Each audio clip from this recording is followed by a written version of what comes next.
السلام علیکم ورحمۃ اللہ وبرکاتہ۔ محترم ناظرین، پیش خدمت ہے سلطان نور الدین زنگی کا ایمان افروز واقعہ۔ سلطان نور الدین ایک عابد شب بیدار تھا۔ وہ ایک عظیم سلطنت کا فرما روا ہونے کے باوجود ایسا مرد درویش تھا جس کی راتیں مسلح پر گزرتی تھیں اور دن میدان جہاد میں۔ وہ عظمت و کردار کا ایک عظیم پیکر تھا جس نے اپنی نوک شمشیر سے تاریخ اسلام کا ایک روشن باب لکھا۔ سلطان نور الدین زنگی رات کا بیشتر حصہ عبادات و مناجات میں گزارتا تھا۔ اس کا معمول تھا کہ نماز عشاء کے بعد بکثرت نوافل پڑھتا اور پھر رسول اکرم صلی اللہ علیہ وسلم پر سینکڑوں مرتبہ درود بھیج کر تھوڑی دیر کے لیے بستر پر لیٹ جاتا۔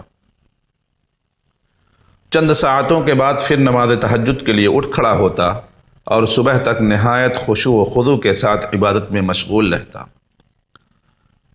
سن 557 ہجری 1162 عیسوی کی ایک شب وہ اوراد و وظائف سے فارغ ہو کر بستر پر لیٹا تو خواب میں 3 بار رسول کریم صلی اللہ علیہ وسلم کی زیارت ہوئی۔ بعض روایتوں میں ہے کہ سلطان نے متواتر 3 رات حضور صلی اللہ علیہ وسلم کو خواب میں دیکھا۔ ہر مرتبہ 2 آدمیوں کی طرف اشارہ کرتے ہوئے حضور صلی اللہ علیہ وسلم نے فرمایا، نور الدین، یہ آدمی مجھے ستا رہے ہیں۔ نور الدین یہ خواب دیکھ کر سخت مضطرب اور پریشان ہوا، بار بار استغفار پڑھتا اور رو رو کر کہتا، میرے آقا و میرے مولا، میرے جیتے جی کوئی ستائے، میرے آقا و میرے مولا کو کوئی میرے جیتے جی ستائے، یہ نہیں ہو سکتا۔ میری جان، مال، آل و اولاد سب آقائے مدنی پر نثار۔ خدا اس دن کے لیے نور الدین کو زندہ نہ رکھے کہ حضور صلی اللہ علیہ وسلم غلام کو یاد فرمائیں اور وہ دمشق میں آرام سے بیٹھا رہے۔ سلطان نور الدین بے چین ہو گیا اور اسے یقین ہو گیا کہ مدینہ منورہ میں ضرور کوئی ایسا ناشدنی واقعہ ہوا ہے جس سے سرور کونین کی روح اقدس کو تکلیف پہنچی ہے۔ خواب سے بیدار ہوتے ہی اس نے 20 اعیان دولت کو ساتھ لیا اور بہت سا خزانہ گھوڑوں پر لدوا کر مدینہ منورہ کی طرف روانہ ہو گیا۔ اہل دمشق سلطان کے یکایک عازم سفر ہونے سے بہت حیران ہوئے، لیکن کسی کو معلوم نہ تھا کہ اصل بات کیا ہے۔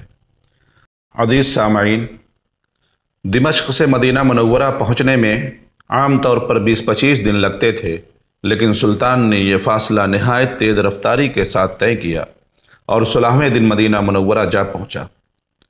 اہل مدینہ اس کی اچانک آمد پر حیران رہ گئے۔ سلطان نے آتے ہی شہر میں آنے جانے کے دروازے بند کرا دیے، پھر منادی کرا دی کہ آج تمام اہل مدینہ اس کے ساتھ کھانا کھائیں۔ تمام اہل مدینہ نے نہایت خوشی سے سلطان کی دعوت قبول کی۔ اس طرح مدینہ منورہ کے تمام لوگ سلطان کی نظر سے گزر گئے، لیکن ان میں وہ آدمی نہیں تھے جن کی شکلیں اسے خواب میں دکھائی گئی تھیں۔ سلطان نے اکابر شہر سے پوچھا کہ کوئی ایسا شخص تو باقی نہیں رہا جو کسی وجہ سے دعوت میں شریک نہ ہو سکا ہو۔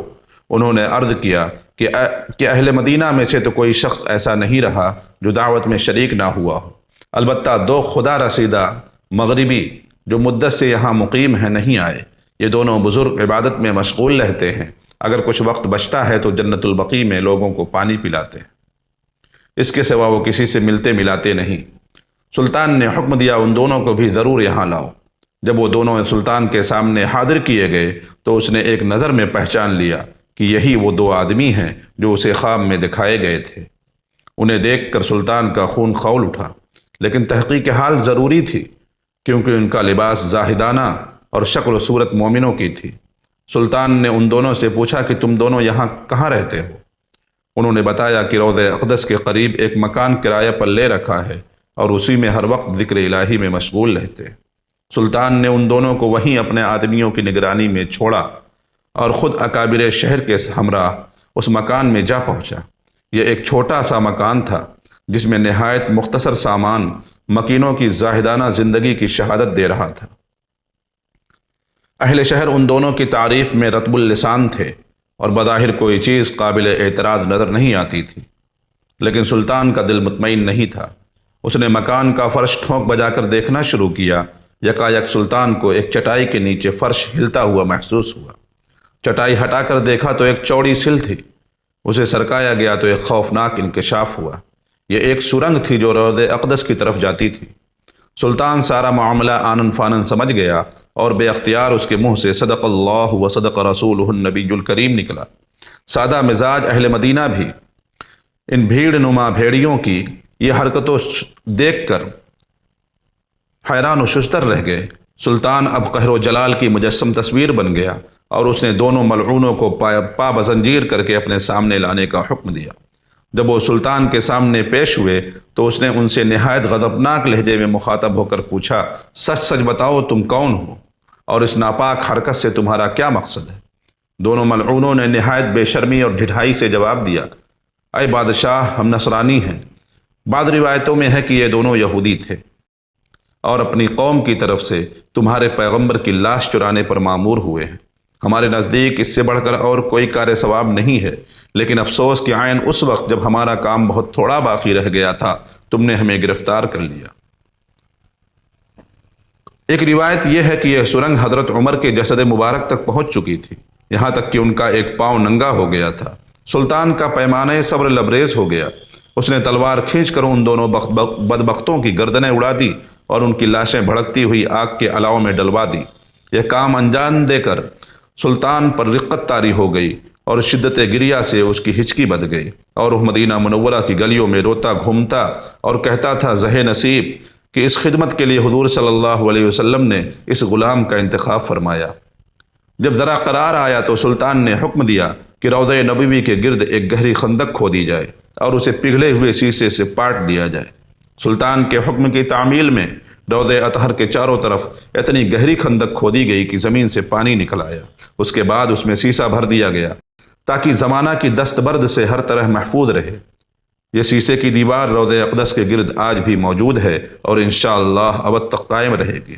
آج بھی اہل مدینہ سلطان نور الدین کا نام نہایت محبت و احترام سے لیتے ہیں اور ان کا شمار ان نفوس قدسی میں کرتے ہیں جن پر سید البشر نے خود اعتماد کا اظہار فرمایا اور ان کے محب رسول ہونے کی تصدیق فرمائی۔ یہ رتبہ بلند ملا جس کو مل گیا۔ عزیز ساتھیو، اللہ کی محبت کی طرح اللہ کے نبی کی محبت بھی ایک عظیم دولت ہے۔ عشق رسالت جسے مل گیا وہ دنیا و آخرت میں کامیاب ہو گیا۔ ہمیں بھی چاہیے کہ اپنے دل میں دنیا کی ہر چیز سے زیادہ اپنے اللہ اور اس کے رسول کی محبت رکھیں۔ آمین یا رب العالمین۔